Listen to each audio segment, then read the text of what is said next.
We have reached the epic moment that every fan has been waiting for since the events of Infinity War. Ant-Man and the Wasp. Yeah. We are really doing this, Marvel. Marvel was like, okay, we just gave them the biggest clusterfuck ending ever with everyone depressed, everyone's miserable. Okay, how do we move forward with this? Do we continue the tale, or do we wait for another year? Oh, let's wait for another year. I'm pretty sure that's not going to cause any depressing moments realizing what's going to happen for any prequel-based movie that takes place before all this shit goes down. Oh, wait, we're going to do that. Anyways, let's move forward. Ant-Man and the Wasp. So, yeah, I did not see this movie in theaters as I was on vacation in Colorado, so I never had the time to go ahead and watch the movie in theaters. And then I originally said I was going to myself when we came back, but we never got to, so I had to wait till the Blu-ray and DVD comes out. And then I got it and finally watched it. And let's get into this. Okay, so basically, for those who haven't seen it, there are going to be heavy spoilers in this, because I do not know how to go ahead and talk about a movie without going into without the spoiler talk, since I'm still trying to learn on that. So, okay, we go ahead and have this big flashback regarding what happened with Janet during the whole shrinkage between molecules that led to the destruction of the Soviet nuclear missile. Which I am still wondering how the hell did no government detect that? Like, did the Soviets activate it in the United States, or did they go somewhere else? I don't know. So, yeah, Hank Pym goes ahead and raises their daughter Hope after believing that Janet's dead, but then we move forward through time to the present day regarding how Scott Lang's been in, because it was mentioned in Infinity War that Scott Lang and Hawkeye made deals with the government to basically stay under house arrest for helping Captain America during the whole the Avengers Civil War in the wake of the Sokovia Accord scandal. And Lang took a plea bargain deal and was allowed to return to the U.S. Lang was sentenced to 2 years under house arrest with a 20-year minimum prison sentence waiting if he leaves his home during his sentence and defies Soviet Accords again. So, as Pym and Hope had provided Lang with the technology he used against the Avengers, they were ruled to have also breached the Accords and now have a warrant out for their arrest. And they were forced to go on the run and severed all contact with Lang. Meanwhile, they had also found a way researching the quantum realm that Pym and Hope now finally, albeit briefly, managed to open a tunnel to the quantum realm after the events of Ant-Man, where it's discovered that if if Scott Lang could survive, then that means that Janet probably is alive. So, yeah. Then, here's the thing. Then we get this dream sequence where he basically is he's experiencing a message about Janet, and basically realize, and while he isn't sure what the heck was going on, eventually Hope and Hank just go ahead and say, okay, let's kidnap him. I'm like, granted, we're probably risking his life and gonna send him to prison, but we gotta do this. It turns out he's been in prison with a quantum entanglement with the whole events of the events that happened when he was in the quantum realm. So apparently, every time when the is open, it goes ahead and gives him a connection to Janet. Where I'm not sure how that happened, since he was only in there for like what seemed like a couple of minutes at best. But apparently, due to this being the quantum realm, we're going to have to go into super technological science space stuff. So moving forward with that, they go ahead and then realize that Janet did contact them using a memory imprint, basically, to show that, yes, she's still alive, and this has led to Hope basically having more hope now that she's alive and she's out there in the quantum realm. So, yeah. When Hope had kidnapped Lang, because when Lang decided to call him on a hidden phone, talking about what happened in this dream, they kidnap him, leaving a decoy, and basically go ahead and replace him with an ant that has been given the imprint of his behavioral patterns. Yeah, just go with it. Also, sorry if the video got choppy and whatnot. The audio got choppy. Like, for some reason, the recording I'm using paused for some reason on its own, and I'm trying to figure that out. So expect that there might be some future delays on it in case something goes wrong. In fact, I was worried that I might have stopped the recording altogether, and I would have been really pissed. So yeah. Anyways, so after they leave a decoy for it from FBI Jimmy Woo, okay. Seeing the message as confirmation that Janet's alive, Pym and Hope worked in their new lab, which Pym could shrink for whenever they need to move. Which does beg the question, wait, you mean to tell me you have this ungodly powerful technology that can make things shrink and grow, and no one seemed to notice, hey, there's a building over there. Okay. And then they realize, hey, what happened to that building that was there? Huh? Remember when that building was there and it just disappeared? Yeah. Should we call somebody about this? Yeah, no one ever does that. I was expecting a humorous moment to happen where they go ahead and mention, hey, didn't the building used to be over here? Now it's just gone. There's no wreckage. Or maybe it was never there in the first place. So, yeah, moving forward with that. Anyways, they create a stable tenant so Hope can take a vehicle into the quantum realm and retrieve Janet. Although Pym and Hope are bitter towards Lang for using the Ant-Man suit without their consent and forcing them into hiding, they decide Lang is their only hope for locating Janet's coordinates in the quantum realm. So, they're in need of a part that basically is needed to go ahead and acquire this. Hope arranges to buy a part needed for the tunnel from the black market dealer Sony Birch. Yeah. However, Birch has realized the potential profit that can be earned from Hope and Pym's research, and double crosses them. Hope fights Birch and his men off until she's attacked by the quantumly unstable masked individual known as the Ghost. Lang tries to help fight off the Ghost, but she escapes with Pym's portable lab. I am not kidding on that portable lab thing. So with the desperation in it, they have decided to do Hank Pym's most horrible action ever. He must visit his estranged former partner, Bill Foster. Yeah. Oh, he's played by Lawrence Fishburne, and I'm pretty sure a lot of DC fans have screamed betrayal because he was also in Man of Steel. You know, the journalist, the head of the Daily Planet. Yeah, I'm betting that's pissing people off when they heard that Lawrence Fishburne was going to be in this movie. And when I heard this, I was like, okay, he's the villain, isn't he? He's going to have a role in this. It would be dumb if they went ahead and had him for a cameo role. It's Lawrence Fishburne. Morpheus. What have I told you? I was starring in Marvel and DC. So, yeah, sure enough, he explains what happened and says that it is possible to locate the lab. And basically, the Ghost, then when they locate the lab, thanks to Scott Lang actually revealing that he kept the suit, shrank it, and hid it somewhere, and after having to go on this pointless part where they had to go ahead and retrieve the suit because his daughter went ahead and took the trophy where it was hidden, just go with it. And they had to go ahead and hijinks ensue where he basically turns into a little child size, and for some reason the school doesn't care that he's in the hallway because, he ran off, looks like he can't do anything. Kind of shows nowadays how teachers are with students, but that's a different subject altogether. No discipline anymore.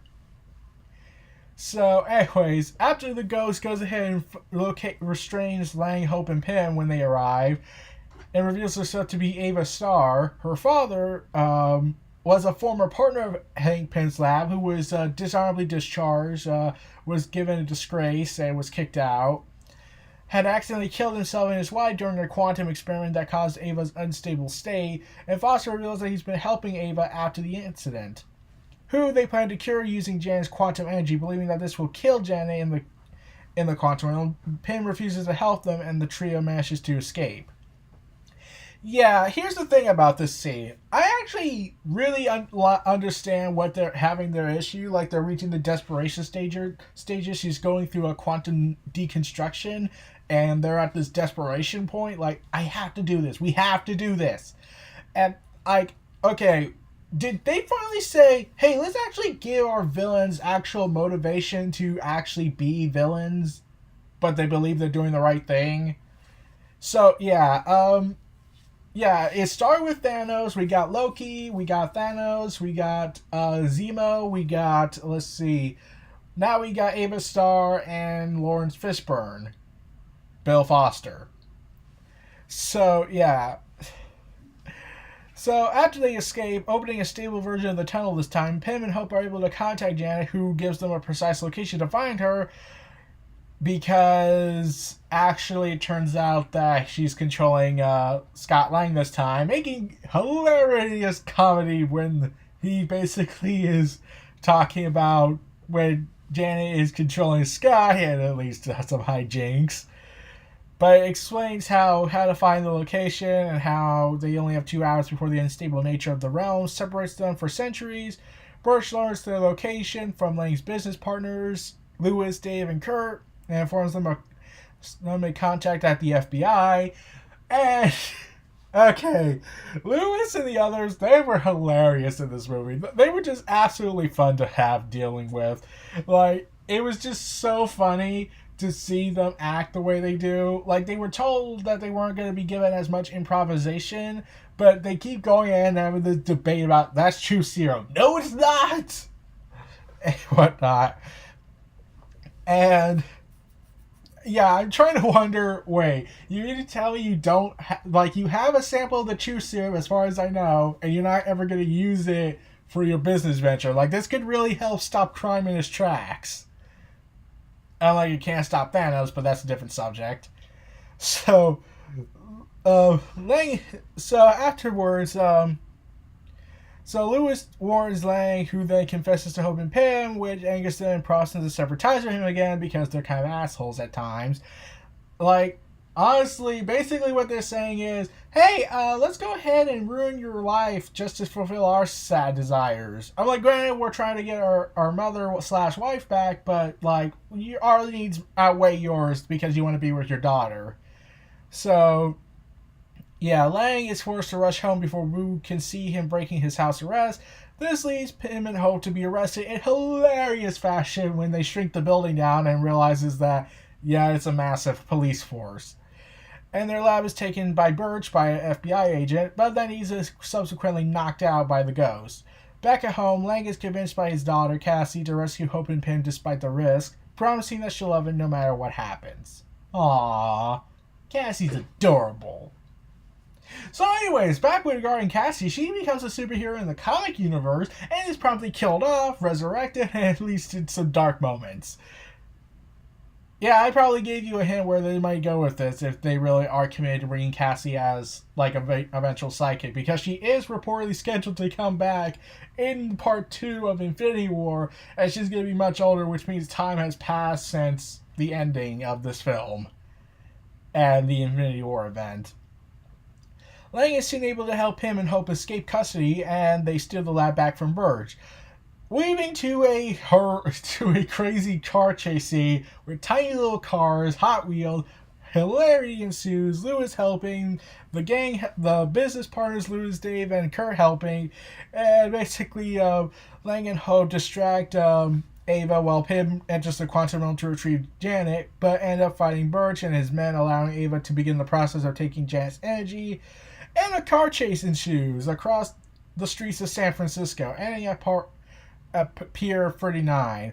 Lang takes the lab and enlarges it, while Birch and his goons are apprehended, and hilarity also ensues with that part because they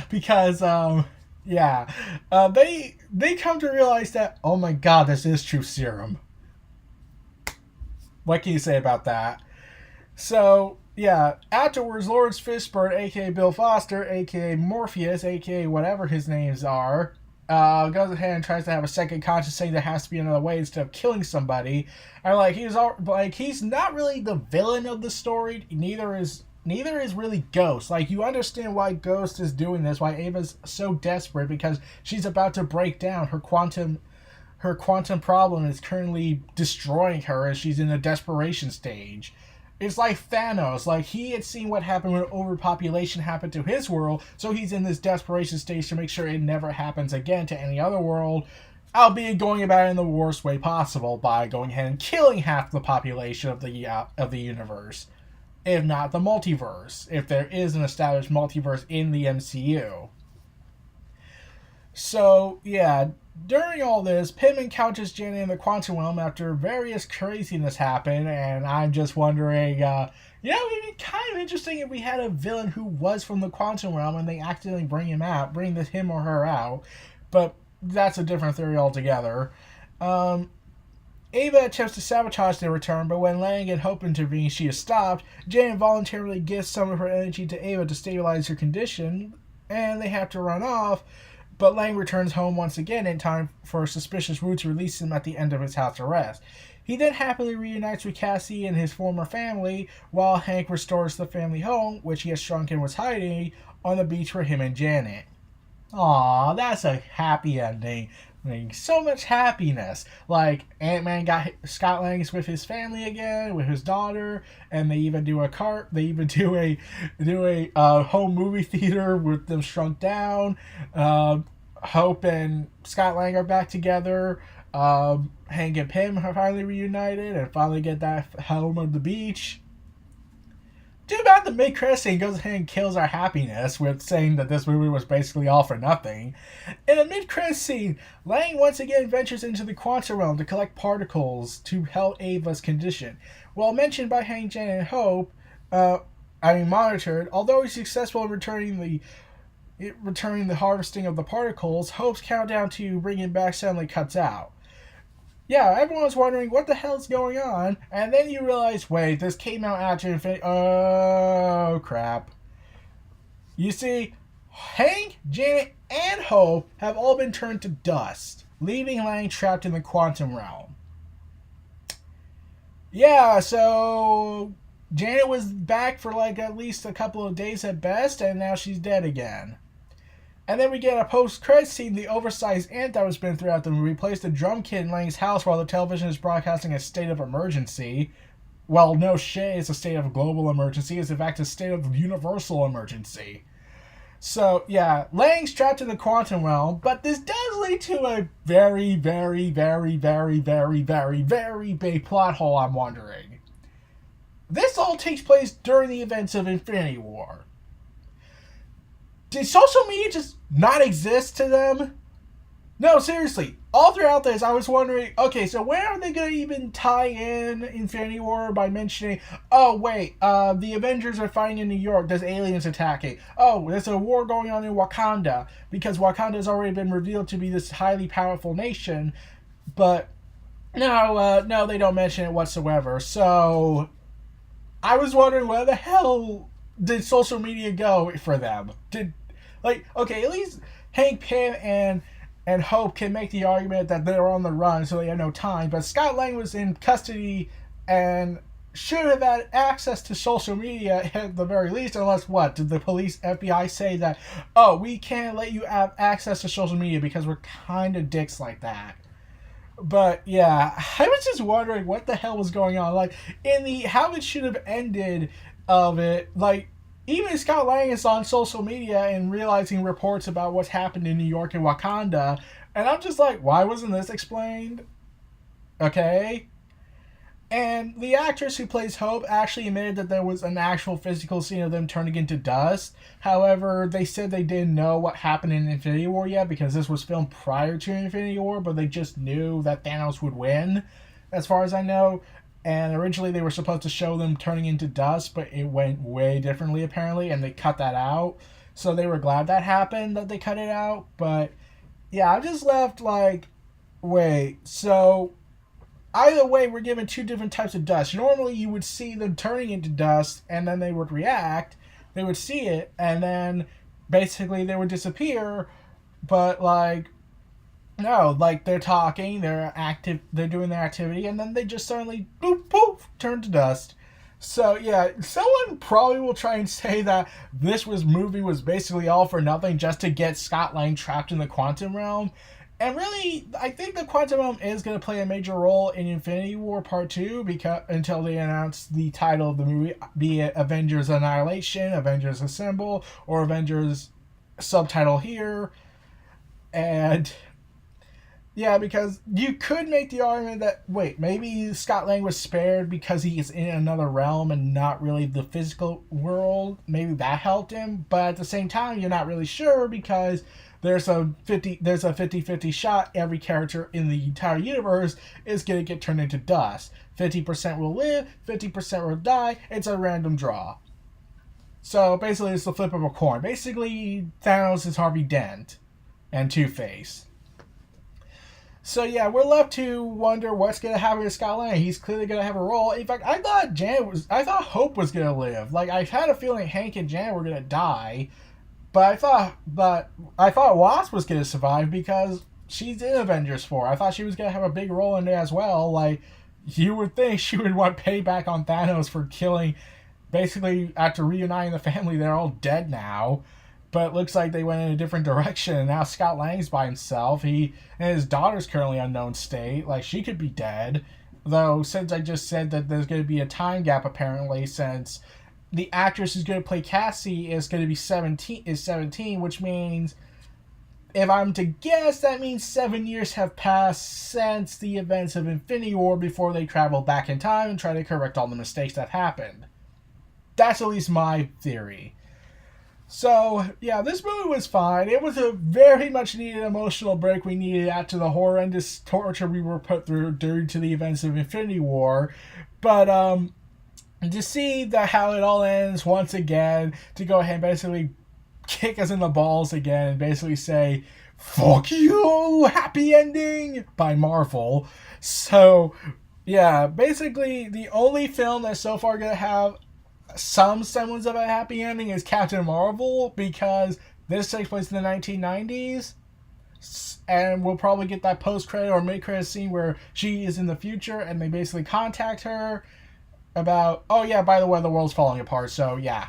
And she's out to deliver hope to the universe. So, yeah, this is going to be a very interesting adventure to see how this is going to all end up and come full circle. So, those were my thoughts on Ant-Man and the Wasp. This was Neo Reality Entertainment. Feel free to like, comment, subscribe, and donate to see for more. And I'll see you again when Captain